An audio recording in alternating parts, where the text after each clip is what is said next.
Welcome to my channel. আশা করি তোমরা সকলেই ভালো আছো। এর আগের ভিডিওতে আমরা আলোচনা করেছি কোষ প্রাচীর, কোষ পর্দা, সাইটোপ্লাজম, নিউক্লিয়াস, সেই সঙ্গে মাইটোকন্ড্রিয়া। আজকে আমরা আলোচনা করব প্লাস্টিড নিয়ে। তো সময় নষ্ট না করে দেখে নেওয়া যাক। তো সর্বপ্রথমে জানি প্লাস্টিড। এই প্লাস্টিড শব্দটি এসেছে কোথা থেকে? প্লাস্টিড শব্দটি এসেছে গ্রিক শব্দ প্লাস্টিকাস থেকে, যার অর্থ হচ্ছে ছাঁচে তৈরি। তো এরপরে জানবো প্লাস্টিড বলতে আমরা কী বুঝি। প্লাস্টিড হলো দ্বি একক পর্দাবেষ্টিত রঞ্জক পদার্থযুক্ত রঞ্জক পদার্থবিহীন একটি কোষীয় অঙ্গাণু, যা সালোক সংশ্লেষে অংশগ্রহণ করে খাদ্য সংশ্লেষ, খাদ্য সঞ্চয় এবং বর্ণ গঠনে সাহায্য করে। এরপরে আমরা এর আবিষ্কার সম্বন্ধে যদি জানি, 1866 খ্রিস্টাব্দে বিজ্ঞানী হেকেল এই সর্বপ্রথম প্লাস্টিড নামটি প্রচলন করেন। তারপরে এর অবস্থান, অর্থাৎ কোথায় কোথায় প্লাস্টিড দেখতে পাওয়া যায়। প্লাস্টিড দেখতে পাওয়া যায় সাধারণত উদ্ভিদ কোষে। প্লাস্টিড কত প্রকার? প্লাস্টিড হচ্ছে 3 প্রকার: ক্লোরোপ্লাস্ট, ক্রোমোপ্লাস্ট, লিউকোপ্লাস্ট। তো সব থেকে বেশি ইম্পর্ট্যান্ট হচ্ছে ক্লোরোপ্লাস্ট, সেই জন্য আমরা ক্লোরোপ্লাস্টটা সর্বপ্রথমে জানি। ক্লোরোপ্লাস্ট হচ্ছে কাকে বলা হয়? সবুজ বর্ণযুক্ত প্লাস্টিডকে বলা হয় ক্লোরোপ্লাস্টিড। অর্থাৎ এখানে সবুজ বর্ণের অস্তিত্ব শুধুমাত্র পাওয়া যায়, অন্য বর্ণের কিন্তু এখানে অস্তিত্ব নেই। এর মেন প্রধান কাজটি কি? প্রধান কাজটি হচ্ছে খাদ্য সংশ্লেষ, অর্থাৎ খাদ্য প্রডিউস করা, অর্থাৎ উৎপাদন করা। এই সালোক সংশ্লেষ প্রক্রিয়ায় ক্লোরোপ্লাস্ট কিন্তু খাদ্য উৎপন্ন করে।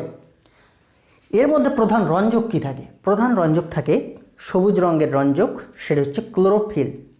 এই ক্লোরোফিল হচ্ছে বাইরের বায়ুমণ্ডল থেকে কার্বন ডাইঅক্সাইড এবং জলের সঙ্গে বিক্রিয়া করে সূর্যালোকের উপস্থিতিতে সালোক সংশ্লেষ প্রক্রিয়ায় খাদ্য উৎপন্ন করে। তো এর আমরা ছবি দিয়ে প্রত্যেকটা অংশ সম্বন্ধে আগে জানবো, তারপরে ক্রোমোপ্লাস্টিড এবং লিউকোপ্লাস্টের সম্বন্ধে জানবো। এই যে মিডিলে যে ছবিটা আঁকা হয়েছে সেটা ক্লোরোপ্লাস্টিডের। তো এই ক্লোরোপ্লাস্টিডের অংশগুলো আমরা প্রত্যেকটা দেখব, যেখানে এখানে অঙ্কন করা আছে। এটা হচ্ছে ক্লোরোপ্লাস্টিড। ক্লোরোপ্লাস্টিড দেখতে ডিম্বাকার, গোলাকার এবং সূত্রাকারও হয়ে থাকে। এটি হচ্ছে দ্বি একক পর্দাবেষ্টিত হয়, অর্থাৎ একটা ইনার মেমব্রেন থাকবে, একটা আউটার মেমব্রেন থাকবে। মাইটোকন্ড্রিয়া আমরা যেরকম পড়েছিলাম, এটা ভেতরেরটা হচ্ছে ইনার মেমব্রেন এবং বাইরেরটা হচ্ছে আউটার মেমব্রেন। তারপরে এর ভেতরে ধাত্র থাকে, স্বচ্ছ ধাত্র থাকে জেলের মতো। সেই ধাত্রটাকে বলা হয় ধাত্র বা স্ট্রোমা বলা হয়, বা স্ট্রোমা। এই স্ট্রোমার মধ্যে ডিএনএ, আরএনএ, তারপরে অন্যান্য উৎসেচক, এই সমস্ত কিন্তু ভাসমান অবস্থায় থাকে। তাছাড়াও এখানে কিছুটা থাইলকয়েড থাকে। তো থাইলকয়েড কি আমরা এখানে জানব। এর মধ্যে এখানে কতগুলো গঠন দেখা যাচ্ছে। এই গঠনগুলোকে বলা হয় গ্রানা। তো এই গ্রানাগুলো কী নিয়ে গঠিত?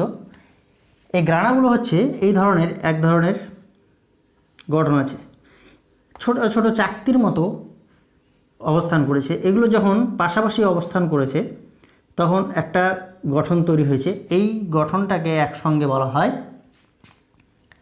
গ্রানা বলা হয়।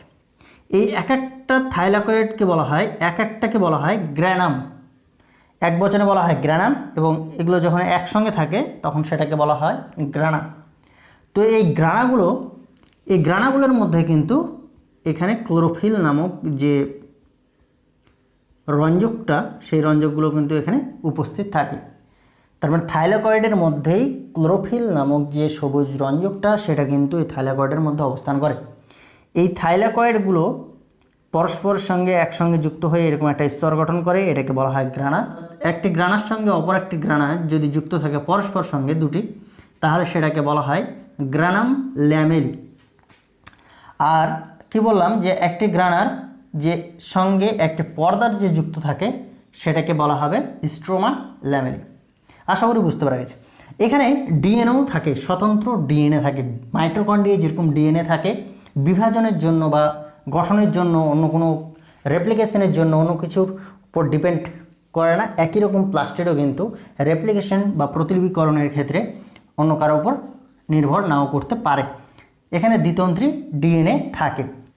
এবার আমরা জানব ক্রোমোপ্লাস্ট সম্বন্ধে। এই ক্রোমোপ্লাস্ট হচ্ছে সবুজ বর্ণ ছাড়া সমস্ত বর্ণযুক্ত প্লাস্টিডকে বলা হয় ক্রোমোপ্লাস্ট।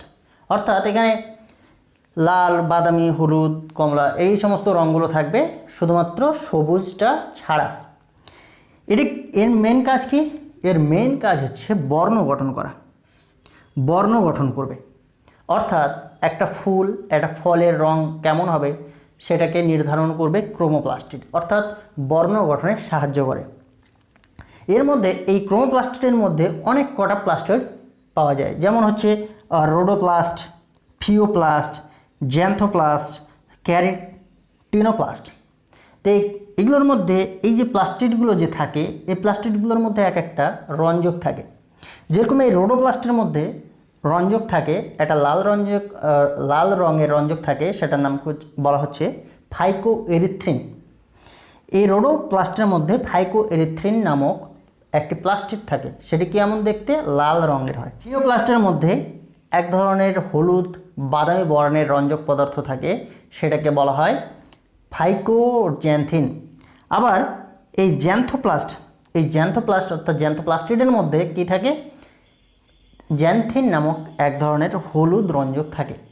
এই হলুদ রঞ্জক কী করে? পাকা ফল, যখন ফল পাকে তখন যে হলুদ বর্ণটা, সেটা কিন্তু এই জ্যান্থোপ্লাস্ট নিয়ে আসতে সাহায্য করে। তারপরে ক্যারেটিনোপ্লাস্ট। এই ক্যারেটিনোপ্লাস্টের মধ্যে ক্যারেটিনোয়েড নামক এক ধরনের কমলা বর্ণের রঞ্জক থাকে। এটি কোথায় দেখা যায়? এটি হচ্ছে গাজরে দেখতে পাওয়া যায়। তো এই ছিল ক্রোমোপ্লাস্ট। এরপর জানবো আমরা লিউকোপ্লাস্ট। লিউকোপ্লাস্ট কি? লিউকো কথার অর্থ হচ্ছে বর্ণহীন, এবং প্লাস্ট কথাটি এসছে প্লাস্টিড থেকে। লিউকোপ্লাস্ট মানে হচ্ছে বর্ণহীন প্লাস্টিডকে বলা হয় লিউকোপ্লাস্ট। এর মেন কাজ হচ্ছে খাদ্য সঞ্চয় করা। সালোকসংশ্লেষ প্রক্রিয়ায় ক্লোরোপ্লাস্ট খাদ্য উৎপন্ন করে, এই লিউকোপ্লাস্ট কিন্তু খাদ্যটা সঞ্চয় করে। এর প্রকারভেদগুলি কী কী, অর্থাৎ কত প্রকারের হয়? এটি মেনলি 3 প্রকারের হয়। প্রথমেরটা হচ্ছে অ্যামাইলোপ্লাস্ট, পরেরটা হচ্ছে অ্যালিউরনপ্লাস্ট, আর তৃতীয়টা হচ্ছে অ্যালাইওপ্লাস্ট। তো এই 3 রকম কাজ কি কি? যেটা অ্যামাইলোপ্লাস্ট, এটার মেন কাজ হচ্ছে শ্বেতসারযুক্ত খাদ্যকে সঞ্চয় করে রাখা। আর দ্বিতীয় অ্যালিউরনপ্লাস্ট, বা এটাকে আবার প্রোটিনোপ্লাস্টও বলা হয়, এটার প্রধান কাজ হচ্ছে প্রোটিন জাতীয় খাদ্যকে সঞ্চয় করে রাখা। তারপরে অ্যালাইওপ্লাস্ট, এটার প্রধান কাজ হচ্ছে স্নেহ বা ফ্যাট জাতীয় পদার্থকে সঞ্চয় করে রাখা। আজকের মতো এতটুকুই। ভিডিওটি ভালো লাগলে অবশ্যই একটা লাইক করবে। আমার চ্যানেলে যারা নতুন অবশ্যই চ্যানেলটিকে সাবস্ক্রাইব করবে। আর সম্পূর্ণ ভিডিওটি দেখার জন্য সবাইকে ধন্যবাদ।